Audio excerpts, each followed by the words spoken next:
played very well against Altamont also, and I was hoping we could carry that over. We did. Came in, our passing was on target. We have a lot of weapons when we pass target, and we were able to set all over the place, which makes it hard for the other team to know where we're going. Yeah, Maddie, Addie, and Abby Hatton are my three main back row players.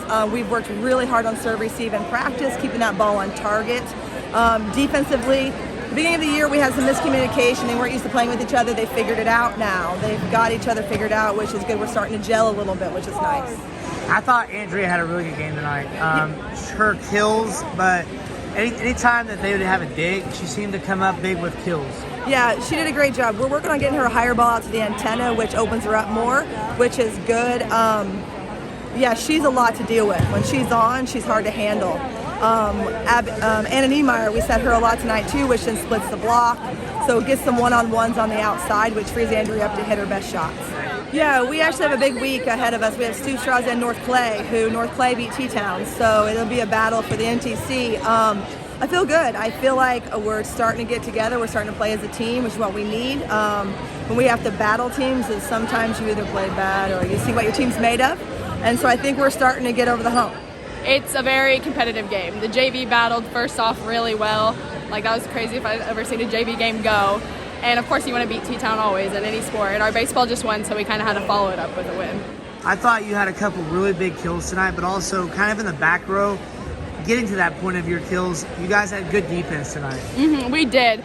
T-Town was putting down a lot on the right side. Their outside still hit it over and everything. We just dug it up every time, and it helps when you have a libero that's able to get to the ball every time, and we got good serve receive, and we can put a kill down. We wound up tight enough that it affected our passing. So what you could see happen is we kept passing the ball too tight to the net. We were like 2 feet off, so that we wound up just very tight, and it showed in the passing. When we got good passes and good sets, it looks like we hit about 300, which is a fabulous average. But our passing usually gives setters 2 options per pass, which is good for high school. It's about 1.3. Well, it is our passing. The service errors, that's not a problem. If you're going to serve aggressively, you're going to miss serves. And if you watch college, you're going to see most of those servers only hit 80% of their serves. So we want to go back. We want to hit that ball. We want to rip it. And if our passing is where it is normally, you can afford missed serves because you get a good pass, you get a good set, you get the side out, you have your next person go back there to get on a 5 or 6 point streak.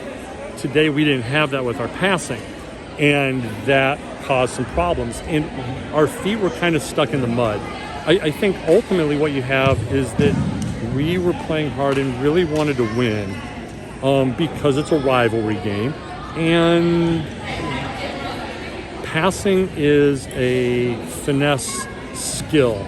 So you have to have that finesse. And when you amp yourself up with adrenaline and trying to be perfect, you lose the necessary passing skills, the smoothness, and you start smacking at the ball rather than cushioning it. And that's what happened tonight. So our passing went way far south. Looking at the stats already, that's probably our worst passing night of the year. It doesn't get any easier tomorrow night playing Stu Straws. You already played them once, but you played into probably the best game you guys have played all year. Coming off of this game, I know tough loss, but how do you regroup and go up against the Hatchets? It's a cheap excuse. Regrouping is kind of hard while we got people rehabbing from injury. That affected us tonight. Kaylee Jordan's been fabulous filling in for Danielle, but at a certain point, Danielle's personality is just calm, cool, and settling, and we needed that tonight. That's no offense to Kaylee. So we don't really have the chance to regroup for tomorrow. We just show up and we try and do what we're supposed to do and execute, and you kind of go from there. It'll be a rowdy crowd. We had rowdy fans here today. I love their costumes, and tomorrow it's Windsor's homecoming.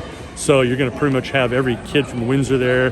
Last year they had their drum line bang on those drums at about 180 decibels for like 15 minutes, which, by the way, for the people watching this, was great. The Windsor drum line did a great job. So it was a really rowdy environment last year. It was a lot of fun. Looking forward to it.